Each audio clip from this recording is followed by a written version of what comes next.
Hello hi friends, చూడండి bike travelling అరటికాయ గెల, ఇవన్నీ ఆయిల్ డబ్బా, సరుకులు.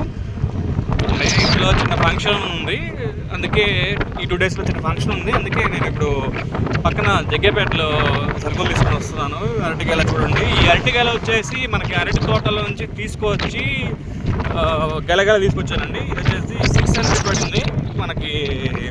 ఇక్కడ తోటలో తక్కువ రేటు, ఎందుకంటే చాలా ఉన్నాయి. దీనికి దాదాపు 200 దాకా ఉన్నాయి కాయలు మనకి. చూడండి, ఇలా ట్రావెల్ చేస్తున్నాను. చూడండి, ఇలా ట్రావెల్ చేస్తే చాలా కిక్ ఉంటుంది. ఎందుకంటే మనం సదాగా బైక్ మీద వెళ్ళి పక్క విలేజ్కి ఇట్లా వెళ్ళి ఇట్లా అరటికాయలతో ఇట్లా తీసుకొని, చూడండి లొకేషన్స్ బాగున్నాయి ఇక్కడ. ఇది మొత్తం ఆంధ్ర. ఇప్పుడు మనం ఆంధ్ర నుంచి తెలంగాణ వెళ్తున్నాం.